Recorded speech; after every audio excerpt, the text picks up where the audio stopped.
ప్రభునందు ప్రియులారా, ప్రభు అయిన యేసు నామం పేరట మీ అందరికీ వందనాలు. అగాపే ఆధ్యాత్మిక సందేశాల పేరట మీ ముందుకు వస్తున్న ఈ వర్తమానాలు తప్పక మీరు వింటున్నారని దేవుని నామానికి మహిమ కలుగునట్లుగా దేవునికి వందనాలు చెల్లిస్తున్నాను. ఈరోజు మన ధ్యానం నిమిత్తం యోహాను సువార్త 5వ అధ్యాయం 44వ వచనాన్ని చదువుతున్నాను. చూడండి. అద్వితీయ దేవుని వలన వచ్చు మెప్పును కోరక ఒకని వలన ఒకడు మెప్పు పొందుచున్న మీరు ఎలాగు నమ్మగలరు అని అంటూ ఇక్కడ దేవుని మెప్పును కోరక మనుషుల మెప్పును కోరుతున్న వారితో మాట్లాడుతున్నాడు యేసయ్య. ఈరోజు మన ప్రసంగ అంశం ఏమిటి అంటే, ఎవరు దేవుని మెప్పును పొందెదరు, ఎవరు దేవుని మెప్పును పొందెదరు మన ప్రసంగ అంశం. మనుషులు దేవుడు నన్ను మెచ్చుకోవాలి అన్నట్లుగా ప్రవర్తించడానికి బదులు ఇతరులు నన్ను మెచ్చుకోవాలి, నేను చేసే పనులు చూసి వారు మెచ్చుకోవాలి, నన్ను చూసి వారు మెచ్చుకోవాలి అని అంటూ ఇతరుల మెప్పును కోరి దేవుని మెప్పును కోరకుండా దేవుని దృష్టిలో ఆయన మెచ్చుకున్నట్లు ఆయనకి ఇష్టమైన కార్యాలు చేయటానికి బదులు మనుషులకు నచ్చే పనులు చేస్తూ మనుషుల మెప్పును పొందాలని కోరుతున్నారు.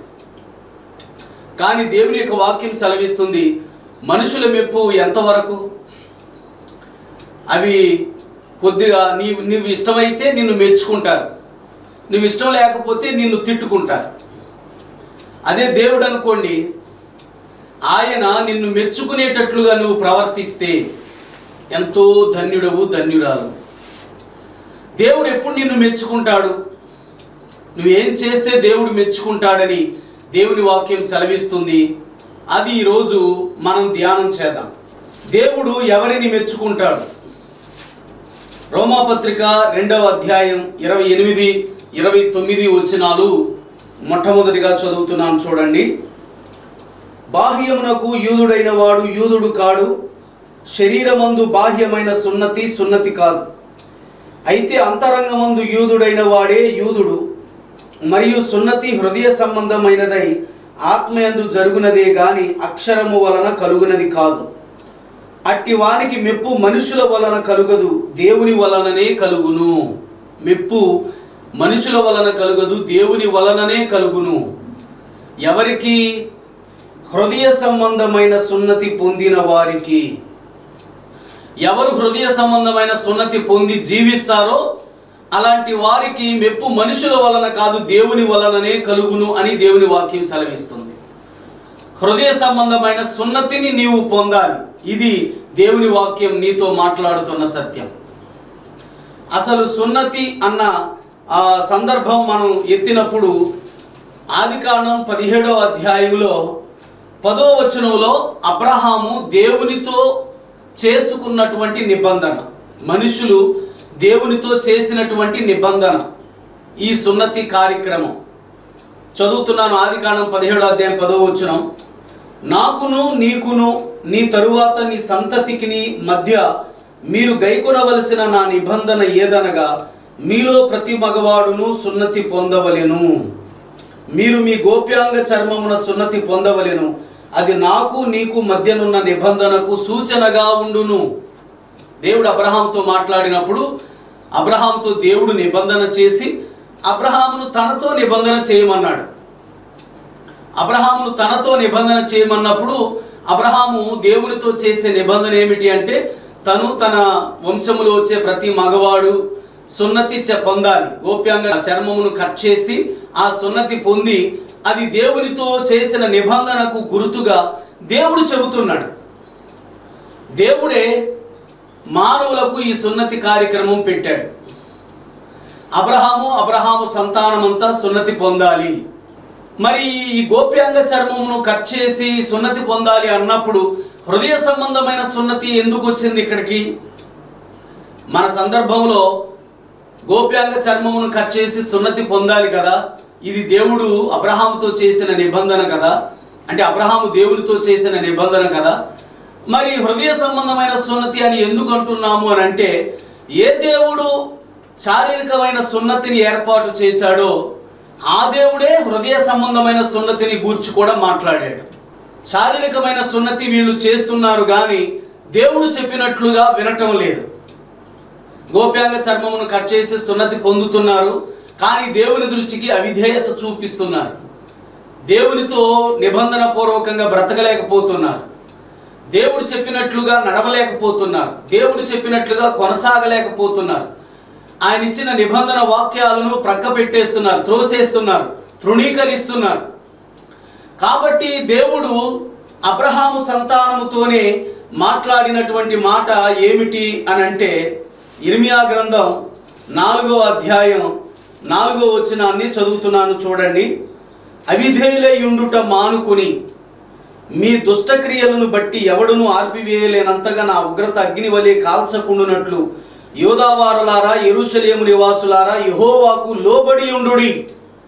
అవిధేయులై ఉండుట మానుకొని అన్న చోట ఒకటి వేసి ఫుట్ నోట్లో ఏముందో చూడండి. మీ హృదయములకు ఛేదన సంస్కారము చేసుకొనుడి అని.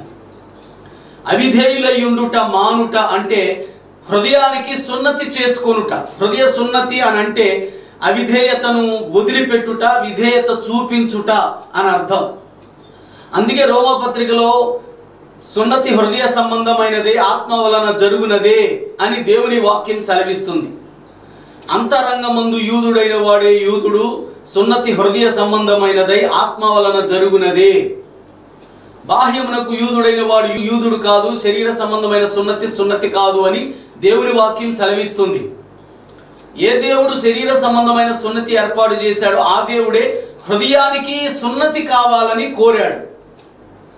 అందుకే మీరు అవిధేయులై ఉండుట మానుకొనుడి అంటే మీ హృదయాలకు ఛేదన సంస్కారం చేసుకొనుడి అని మూలప్రతుల్లో వ్రాయబడింది. కాబట్టి జాగ్రత్తగా విందాం. హృదయ సంబంధమైన సున్నతి అంటే మన అవిధేయత, మన హృదయంలో నుంచి వచ్చేటటువంటి అవిధేయతను విడిచిపెట్టి విధేయులై బ్రతకమని దేవుని యొక్క వాక్యం సెలవిస్తుంది.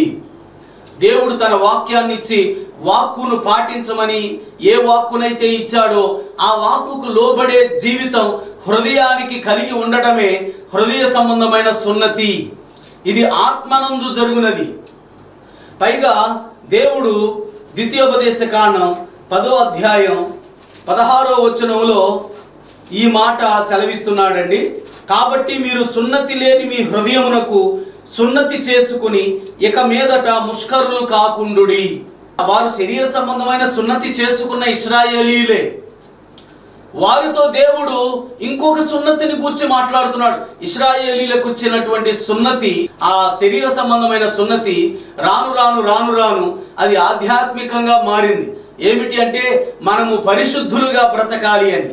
మనము పాపమును విడిచిపెట్టి, అవిధేయతను విడిచిపెట్టి, దోషములను విడిచిపెట్టి, అపరాధాలను అతిక్రమాలను విడిచిపెట్టి పరిశుద్ధంగా బ్రతుకున్నట్లు, విధేయతకు దారి చూపాలి అన్నట్లు, విధేయత కలిగి జీవించాలి అన్నట్లుగా ఈ సున్నతి సూచించబడుతుంది. కాబట్టి అబ్రహాము దేవునితో సున్నతి పొందుతానని నిబంధన చేశాడు అంటే మనము దేవునితో ఏ నిబంధన చేయాలి? నా పాప ప్రవర్తనను వదిలిపెట్టి పరిశుద్ధంగా బ్రతుకుతాను దేవా అన్న నిబంధనను మనం చేయాలి అన్నదానికి సూచన అది. కాబట్టి ఇక్కడ గమనించాల్సింది ఏమిటి అంటే సున్నతి లేని మీ హృదయములకు సున్నతి చేసుకుని ఇక మీదట ముష్కరులు కాకుండుడి. ముష్కరులు అంటే అపోస్తల కార్యాలు 7వ అధ్యాయంలో ముష్కరులు అన్న చోట ఫుట్ నోట్లో ఉంటుంది మెడవంచని వారు అని, తగ్గించుకోని వారు, విధేయత లేని వారు అని అర్థం వస్తుంది. ముష్కరులు అంటే తగ్గించుకొనని వారు, విధేయత లేనివారు. కాబట్టి మీ హృదయానికి సున్నతి చేసుకుని ముష్కరులు కాకుండుడి అంటే మీరు విధేయులై ఉండండి, దేవునికి లోబడి ఉండండి, దేవుని అందరి భయభక్తులు కలిగి జీవించండి అని దేవుని వాక్యం సెలవిస్తుంది. కాబట్టి దేవుడు హృదయానికి సున్నతి పొందమని కోరుతున్నాడు. ఈ దేవుడే హృదయానికి మీరు సున్నతి పొంది నాకు ముష్కరులు కాకుండుడి అంటున్న దేవుడే ద్వితీయోపదేశ కాండం 30వ అధ్యాయం 6వ వచనంలో ఏం చెబుతున్నాడు అంటే నీవు బ్రతుకుటకై నీ పూర్ణ హృదయంతోను నీ పూర్ణ ఆత్మతోను నీ దేవుడైన యెహోవాను ప్రేమించున్నట్లు నీ దేవుడైన యెహోవా తనకు లోబడుటకు నీ హృదయమునకును నీ సంతతి వారి హృదయమునకును సున్నతి చేయును. చూడండి, దేవునికి లోబడుటకు నీ హృదయానికి నీ సంతతి వారి హృదయానికి దేవుడే సున్నతి చేయును అని దేవుని వాక్యం చెబుతుంది. ఈ హృదయానికి సున్నతి దేవుడే చేస్తాడట. మనుషులు శరీర సంబంధమైన సున్నతిని చేసుకోగలరు, హృదయ సంబంధమైన సున్నతిని దేవుడే చేస్తాడు. మీ సున్నతి లేని హృదయాలకు సున్నతి చేసుకుని ముష్కరులు కాకుండుడి అని మాట్లాడిన దేవుడే నీ హృదయానికి, నీ సంతతి వారి హృదయానికి సున్నతి చేయును అని దేవుని యొక్క వాక్యం సెలవిస్తుంది. అంటే నీ హృదయ సున్నతి దేవుడే జరిగిస్తాడు, దేవుడే చేస్తాడు. నీ హృదయము లోబడినట్లుగా దేవుడే దానిని మారుస్తాడు. నీ హృదయము పరిశుద్ధంగా బ్రతుకున్నట్లుగా దేవుడే దానిని చేస్తాడు అని దేవుని వాక్యం సెలవిస్తుంది. కాబట్టి హృదయ సంబంధమైన సున్నతి ఇక్కడ మనము గమనించాలి. ఏమిటి అంటే విధేయతకు సూచన. అవిధేయతను విడిచిపెట్టుటయే హృదయ సంబంధమైన సున్నతికి సూచన. విధేయత కలిగి ఉండుటయే హృదయ సంబంధమైన సున్నతికి సూచన. పరిశుద్ధత కలిగి జీవించుటయే హృదయ సంబంధమైన సున్నతికి సూచన. కాబట్టి జాగ్రత్తగా విందాం.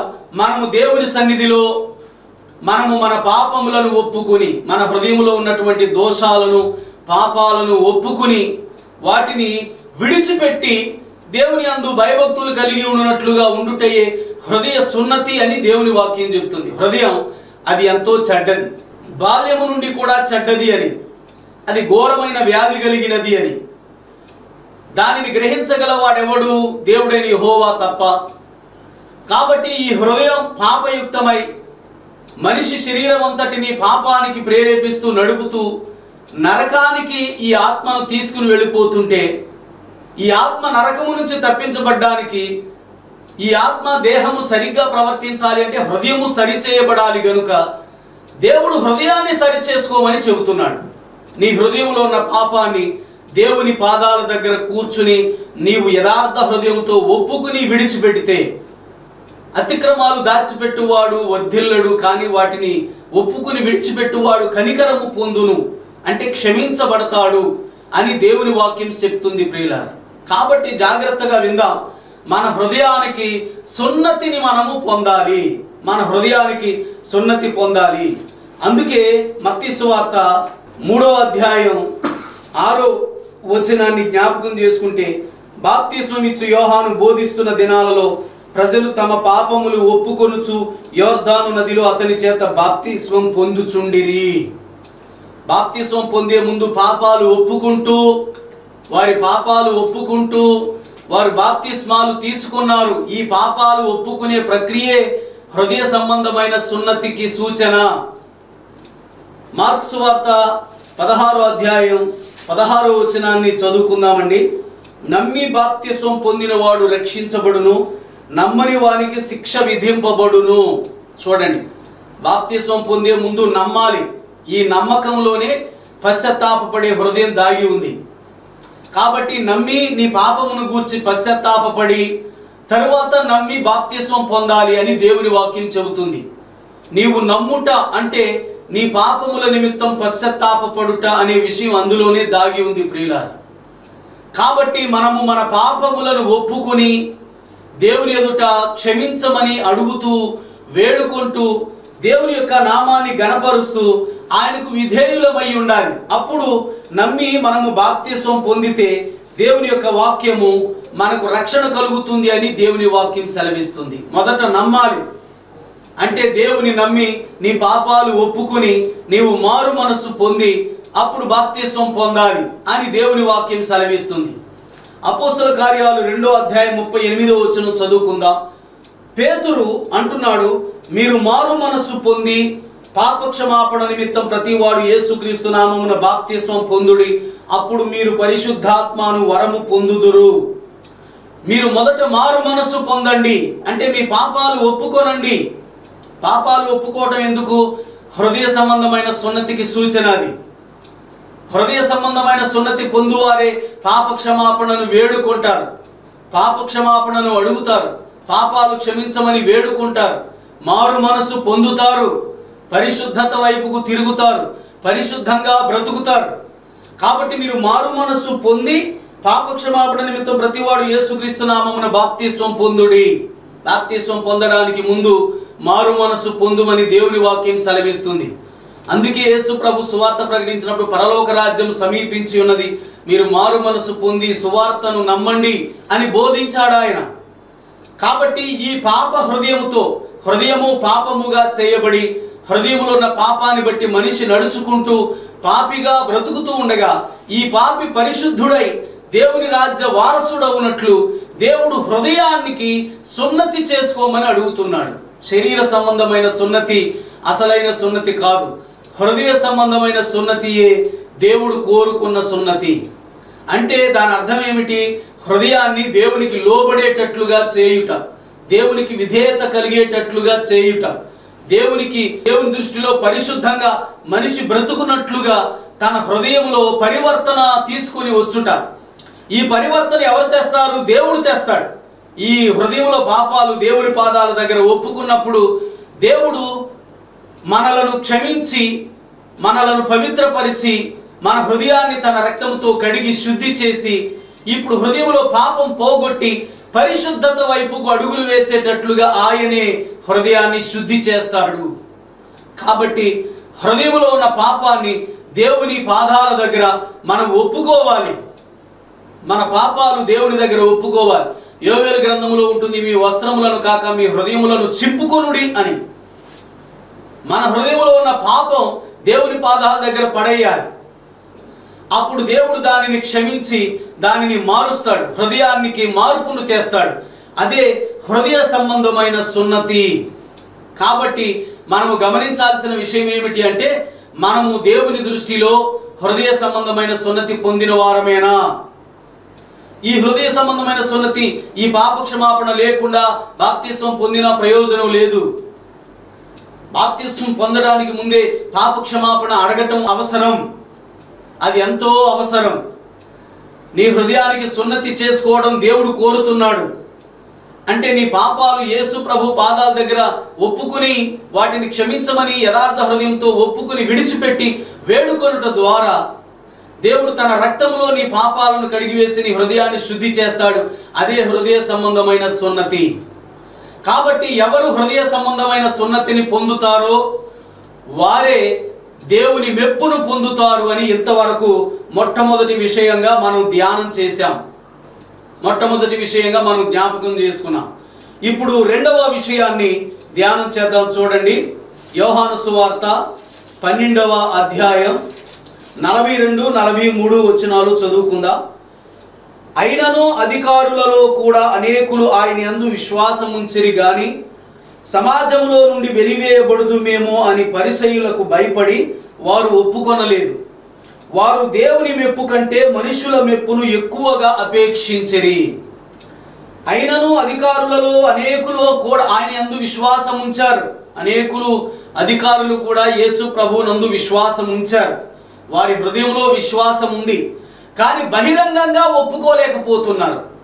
ఎందుకని అంటే వెలివేయబడుదుమేమో, సమాజములో నుండి వెలివేయబడుదుమేమో అని పరిసయ్యులకు భయపడి. చూడండి, వారిలో ఉన్న విశ్వాసం నిజమైనదా కాదా అనేది మనము అర్థం చేసుకోవాలి. నిజమైన విశ్వాసం యేసు ప్రభువుని బహిరంగంగా ఒప్పుకుంటుంది. అదే అబద్ధపు విశ్వాసం అయితే బహిరంగంగా ఒప్పుకోలేదు. ఎందుకని వారు యేసు ప్రభువుని ఒప్పుకోలేకపోయారు అంటే వారు దేవుని మెప్పు కంటే మనుషుల మెప్పుని ఎక్కువగా అపేక్షించి, మనుషుల మెప్పును కోరి, మనుషులకు భయపడి దేవుని నామాన్ని ఒప్పుకోవటం మానేశారు. ఇక్కడ దేవుని మెప్పు ఎవరికి కలుగుతుంది అనంటే మనుషులకు భయపడకుండా దేవుని మెప్పును కోరి ఆయన నామాన్ని బహిరంగంగా ఒప్పుకునే వారిని దేవుడు మెచ్చుకుంటాడు అని దేవుని వాక్యం చెబుతుంది. ఇక్కడ యేసు ప్రభువుని నమ్ముకున్నావు, నీ రహస్య క్రైస్తవ జీవితాన్ని జీవిస్తూ ఎవరి ఎదుట యేసు నామాన్ని ఒప్పుకోలేకపోతే దేవుడు నిన్ను మెచ్చుకోడు. నీవు నీ హృదయంలో ఉన్న విశ్వాసాన్ని 10 మందికి తెలిసేటట్లుగా బహిరంగంగా ఒప్పుకోవాలి. యేసయ్య నా దేవుడు, ఆయన నా రక్షకుడు, ఆయన నా విమోచకుడు, ఆయనే పరలోకానికి మార్గం, నేను ఆయన యందు విశ్వాసం ఉంచాను, నేను ఆయన బిడ్డను అని ఒప్పుకోవాలి. బహిరంగంగా యేసయ్య నామాన్ని ఒప్పుకొనుట దేవుడు కోరుతున్నాడు. కొన్ని పరిస్థితులలో మన కులంలో నుంచి వెలివేస్తారేమో, మన బంధువులు మన ఇంటికి రారేమో, వాళ్ళ పెళ్ళిళ్ళకి వారి పేరంటాలకు నన్ను పిలవరేమో, నన్ను వెలివేస్తారేమో అని చెప్పి యేసు ప్రభువును బహిరంగంగా ఒప్పుకోలేక అలాగే ఉంటున్న వారు ఎంతో మంది ఈ సమాజంలో ఉన్నారు. అలాంటి వారికి దేవుని వాక్యం చెప్తుంది, అలాంటి వారిని దేవుడు మెచ్చుకోడు. ఎవరు దేవుని నామాన్ని ప్రజల ముందు బహిరంగంగా ఒప్పుకుంటారో, యేసయ్య నాకు తెలుసు, ఆయన దేవుడు, ఆయన నా రక్షకుడు, నా విమోచకుడు అని ఎవరైతే ఒప్పుకుంటారో అలాంటి వారిని దేవుడు మెచ్చుకుంటాడు అని దేవుని వాక్యం సెలవిస్తుంది. మత్తయి సువార్త 10వ అధ్యాయం 32వ వచనాన్ని చదువుతున్నాను చూడండి. మనుషుల ఎదుట నన్ను ఒప్పుకుని వాడెవడో పరలోకమందున్న నా తండ్రి ఎదుట నేనును వానిని ఒప్పుకొందును. మనుషుల ఎదుట ఎవడు నన్ను ఎరుగననునో వానిని పరలోకమందున నా తండ్రి ఎదుట నేను ఎరుగనందును అని యేసయ్య చెబుతున్నాడు. మనుషుల ఎదుట ఎవడు నన్ను ఒప్పుకుని వాడెవడో పరలోకమందున నా తండ్రి ఎదుట నేను వానిని ఒప్పుకుందును. మనుషుల ఎదుట యేసునామాన్ని ఒప్పుకోవాలి. ఫిలిప్పీ పత్రిక 2వ అధ్యాయం 10-11 వచనాల్లో పరలోకమందు గాని భూమి మీద గాని భూమి క్రింద ఉన్న వారే గాని యేసునామమున వంగునట్లు, ఆయన నామమును ఒప్పుకొనున్నట్లు, యేసు ప్రభు అని ఒప్పుకొనున్నట్లు పరలోకమందున్న దేవుడు యేసునామాన్ని అన్నింటికంటే హెచ్చైన నామంగా చేసెను అని దేవుని వాక్యం చెప్తుంది. అక్కడ దేవుని చిత్తం ఏమిటి అంటే, తండ్రి అయిన దేవుని నామ మహిమార్థమై యేసు క్రీస్తు ప్రభు అని ప్రతి నాలుక ఒప్పుకుని తీరాలి. 10 మందిలో ప్రతి నాలుక ఒప్పుకుని తీరాలి. కాబట్టి జాగ్రత్తగా విందాం. దేవుని యొక్క వాక్యం సెలవిచ్చే రెండవ మాట ఏమిటి అంటే, ఎవరు సమాజములో యేసు ప్రభువు నాకు తెలుసు, యేసు ప్రభువు నా దేవుడు, నా రక్షకుడు, నా రాజు, నా నాథుడు, నా పరలోకపు దేవుడు ఆయన, నేను ఆయనను నమ్ముకున్నాను అని ఒప్పుకుంటారో అలాంటి వారు దేవుని మెప్పు పొందుతారు అని దేవుని వాక్యం చెబుతుంది. ఒకటి, హృదయ సంబంధమైన సున్నతి పొందువారు, అంటే అవిధేయతను విడిచిపెట్టి విధేయులై పరిశుద్ధతగా బ్రతకటానికి నిర్ణయించుకున్న వారు దేవుని మెప్పును పొందుతారు. రెండవది, దేవుని నామాన్ని ఒప్పుకునేవారు, ఆయన నాకు తెలుసు, ఆయన నేను నమ్ముకున్నాను, అంగీకరించాను ఆయన బహిరంగంగా మనుషులలో ఎవరు యేసునామమును ఒప్పుకుంటారో వారికి దేవుని మెప్పు కలుగుతుంది అని దేవుని యొక్క వాక్యం సెలవిస్తుంది. మూడవదిగా 1 పీటర్, మొదటి పేతురు పత్రిక 1వ అధ్యాయం 7వ వచనాన్ని చదువుతున్నాను. నశించిపోవు సువర్ణము అగ్ని పరీక్ష వలన శుద్ధపరచబడుచున్నది కదా, దానికంటే అమూల్యమైన మీ విశ్వాసము ఈ శోధనల చేత పరీక్షకు నిలిచినదై యేసుక్రీస్తు ప్రత్యక్షమైనప్పుడు మీకు మెప్పును మహిమయు ఘనతయు కలుగుటకు కారణమగును. యేసుక్రీస్తు ప్రత్యక్షమైనప్పుడు మీకు మెప్పును మహిమయు ఘనతయు కలుగుటకు కారణమగును. యేసుక్రీస్తు రెండవ రాకడలో ప్రత్యక్షమైనప్పుడు మిమ్మల్ని మెచ్చుకోవటానికి కారణమవుతుంది. ఏమిటది అని అంటే, మీ విశ్వాసము ఈ శోధనల చేత అగ్ని పరీక్షకు నిలిచినదై. మన విశ్వాసం ఈ శోధనల చేత పరీక్షకు నిలబడాలి. అప్పుడు దేవుని మెప్పును పొందుకుంటాం. ఎందుకంటే అవసరమును బట్టి నానా విధములైన శోధనల చేత ప్రస్తుత కాలమును కొంచెం కాలం మీకు దుఃఖం కలుగుతున్నదని పేతురు 6వ వచనంలో రాస్తున్నాడు. అవసరాన్ని బట్టి నానా విధములైన శోధనలు కలుగుతున్నాయి. యేసు ప్రభువుని నమ్ముకున్నప్పుడు శ్రమలు పోవటానికి యేసయ్య దగ్గరికి వస్తాం. నా కష్టాలు, నా శ్రమలు, నా వ్యాధులు, నా బాధలు తీసేయి నాయనా అని. ఆయన మన శ్రమలు, మన కష్టాలు, మన బాధలు, మన రోగాలు తీసివేస్తాడు. అయినా ఆయన నమ్ముకున్నందుకు సమస్యలు వస్తాయి, శ్రమలు వస్తాయి, కష్టాలు, శోధనలు వస్తాయి అని దేవుని వాక్యం చెబుతుంది. యేసు ప్రభు నమ్ముకుంటే ఏ సమస్య రాదు అని అనుకుంటే పొరపాటు. ఆయన నమ్ముకున్నందుకు, ఆయనను విశ్వసిస్తున్నందుకు కూడా శ్రమలు వస్తాయి. సద్భక్తితో బ్రతకను ఉద్దేశించే వారందరూ హింస పొందుదురు అని దేవుని వాక్యం చెబుతుంది. కాబట్టి దేవుని యొక్క వాక్యాన్ని అంగీకరించేటప్పుడు ఇవన్నీ మనం దృష్టిలో పెట్టుకుని చక్కగా అంగీకరించాలి. ఈ శ్రమలు వచ్చినప్పుడు మనము శ్రమలలో విశ్వాసం వదిలిపెట్టకుండా, లోకం వైపుకు ఆకర్షించబడకుండా ప్రభువునే పట్టుకుని మనము వేలాడుతున్నాం అనుకోండి, అప్పుడు ఆ విశ్వాసం సరి అయినదిగా ఎంచబడుతుంది. అటువంటి విశ్వాసాన్ని దేవుడు మెచ్చుకుంటాడు అని దేవుని వాక్యం చెబుతుంది. కానీ కొంతమంది చేసేటటువంటి పని ఎలా ఉంటుంది అంటే, మత్తయి సువార్త 13వ అధ్యాయం 20-21 వచనాలు చదువుతున్నాను. రాతి నేలను విత్తబడిన వాడు వాక్యము విని వెంటనే సంతోషముతో దానిని అంగీకరించువాడు. చూడండి, యేసు ప్రభు విత్తనాల ఉపమానం చెప్పినప్పుడు విత్తనాలు విత్తేటప్పుడు 4 రకాల స్థలాలలో, ఒకటి త్రోవ ప్రక్కను, 2 రాతి నేల మీద, 3 ముళ్ళ పొదల్లో, 4 మంచి నేలలో పడుతుందని చెప్పాడు. ఈ 2వ స్థలమైనటువంటి రాతి నేల మీద విత్తనాలు పడిన వారు ఎవరు అనగా, వారు వాక్యమును విని వెంటనే సంతోషముతో అంగీకరించువాడు.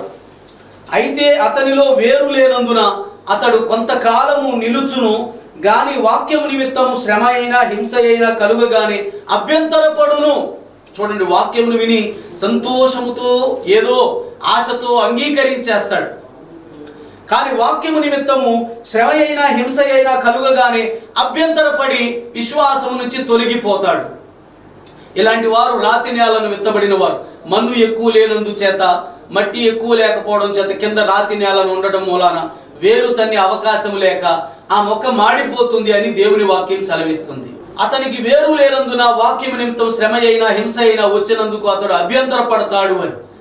అంటే వీళ్ళు దేవుని యొక్క వాక్యాన్ని సరైన రీతిలో అంగీకరించకుండా ఏదో దేవుని నుండి ఆశించి ఆ ఆశ కొలది దేవుని వాక్యాన్ని సంతోషంతో విని అంగీకరించేసి ఇప్పుడు వాక్యం నిమిత్తం శ్రమ అయినా హింస అయినా కలుగగానే వారు అభ్యంతరపడి విశ్వాసాన్ని వదిలిపెట్టేస్తారు అని దేవుని వాక్యం చెబుతుంది. వీరు ఏ కష్టము తాము అనుభవించటానికి ఇష్టపడని వారు. కానీ తెస్సలోనికి మొదటి పత్రిక 3వ అధ్యాయము 4వ వచనం చదివితే ఉంటుంది. ఇక్కడ 2వ వచనం నుంచి, ఈ శ్రమ వలన ఎవడును కదిలింపబడకుండానట్లు మిమ్మును స్థిరపరచుటకును మీ విశ్వాస విషయమే మిమ్మును హెచ్చరించుటకును మన సహోదరుడును క్రీస్తు సువార్త విషయంలో దేవుని పరిచారకునైన తిమోతిని పంపితిమి. మేము మీ యొద్ద ఉన్నప్పుడు మనము శ్రమను అనుభవించవలసి ఉన్నదని మీతో ముందుగా చెప్పితిమి కదా, అలాగే జరిగినది. ఇది మీకు తెలియను. అట్టి శ్రమలను అనుభవించుటకు మనము నియమింపబడిన వారమని మీరు ఎరుగుదురు. చూడండి, ఈ శ్రమను అనుభవించవలసి ఉన్నదని మీతో ముందుగా చెప్పాము కదా, అట్టి శ్రమలను అనుభవించడానికి మనము నియమించబడ్డాము అని ఎరుగుదుము అని అంటున్నాడు.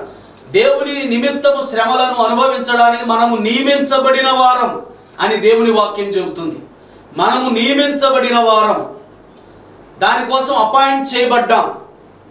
కాబట్టి జాగ్రత్తగా వినండి, దేవుని నమ్ముకున్నందుకు ఏ శ్రమ రాదు, ఏ కష్టము రాదు అని అనుకుంటే పొరపాటే. దేవుని నమ్ముకున్న తరువాత కూడా శ్రమలు వస్తాయి. ఆ శ్రమలలో నీకు అవసరాన్ని బట్టి నానా విధములైన శోధనల చేత నువ్వు కొట్టబడుతూ ఉంటావు. బంగారము అగ్నిలో నిలబడినప్పుడు అది సువర్ణంగా చేయబడుతుంది. ఈ మట్టి మకిలి అంతా కూడా తీసివేయబడుతుంది. అప్పుడు ఆ సువర్ణం చేత వస్తువులన్నీ తయారు చేసుకుంటాం. ఆ బంగారం కంటే అమూల్యమైన విశ్వాసం, ఎందుకంటే పరలోకపు విషయాలను పట్టుకునేది విశ్వాసమే కాబట్టి ఇది బంగారం కంటే అమూల్యమైనది. ఇది శోధనల చేత పరీక్షకు నిలిచినదై యేసుక్రీస్తు ప్రత్యక్షమైనప్పుడు మెప్పును మహిమయు ఘనతయు కలుగుటకు కారణమవుతుంది. దేవుడు ప్రత్యక్షమైనప్పుడు నీవు శ్రమలను తట్టుకుని అందులో ఆయనను గట్టిగా పట్టుకుని నిలబడినందుకు దేవుడు నిన్ను మెచ్చుకోబోతున్నాడు. ఆయన మెప్పుకోలును నువ్వు ఆశించి, ఆయన మెచ్చుకోవాలని నువ్వు కోరుకొని, ఏ శ్రమ వచ్చినా, ఏ శోధన వచ్చినా, ఏ కష్టం వచ్చినా యేసయ్య నామాన్ని దూషించకుండా, ఆయనను విడిచిపెట్టకుండా, ఆయన అందరి భయభక్తులతో నువ్వు జీవిస్తే ఖచ్చితంగా దేవుడు నిన్ను మెచ్చుకోబోతున్నాడు. దేవుడు నిన్ను మెచ్చుకోబోతున్నాడు. 3 విషయాలు ధ్యానం చేశాం. దేవుడు ఎవరిని మెచ్చుకుంటాడు అంటే, హృదయ సంబంధమైన సున్నతిని పొందు వారిని దేవుడు మెచ్చుకుంటాడు. హృదయ సంబంధమైన సున్నతి అంటే హృదయం లోబడినట్లుగా చేసుకొనుట. నీవు దేవుని పాదాల దగ్గర నీ పాపాలు ఒప్పుకున్నప్పుడు ఆయనే మారుస్తాడు, హృదయాన్ని లోబడేటట్లుగా చేస్తాడు. అలా చేయాలి. రెండవది, దేవుని నామాన్ని బహిరంగంగా 10 మందిలో ఒప్పుకునే వారిని దేవుడు మెచ్చుకుంటాడు. మూడవది, నీ విశ్వాసము ఈ అగ్ని పరీక్షకు నిలిచినదై అలాగే నిలబడి యేసు ప్రభువుని గట్టిగా పట్టుకుని ఉండినట్లయితే ఖచ్చితంగా దేవుడు రేపు రాబోతున్నాడు, నిన్ను మెచ్చుకుంటాడు. కాబట్టి దేవుని సన్నిధిలో ఇలా జీవిస్తూ మనము దేవుని సన్నిధిలో ముందుకు సాగుదాం. దేవాది దేవుడి మాటలు మన వినికిల్లో దీవించునుగాక. ఆమేన్. ప్రేమగల మా తండ్రి, పరిశుద్ధుడు అయిన దేవ, అద్వితీయ దేవుని వలన వచ్చును మెప్పును కోరక మనుషుల వలన మెప్పును కోరు మీరు ఎలాగూ నన్ను నమ్ముదురు అని దేవుని వాక్యములో మేము ధ్యానం చేశాం. నిజమే తండ్రి, నీ మెప్పును కోరక మనుషుల మెప్పును కోరువారు మనుషులను మెప్పించడానికి ప్రయత్నం చేస్తారు. కానీ నిన్ను మెప్పించాలి అంటే, దేవుడు అయిన నీవు మమ్మను మెచ్చుకోవాలి అంటే ఏం చెయ్యాలో ఈరోజు ధ్యానం చేశాం. ఆ రీతిగా ప్రతి ఒక్కరు జీవించి నీ మెప్పును కోరి నీ మెప్పు కోసం ఎదురు చూచే భాగ్యమును దయచేయమని యేసునామం పేరట ప్రార్థించి అడిగి వేడుకుంటున్నాము మా పరమ తండ్రి. ఆమేన్. అందరికీ వందనాలు.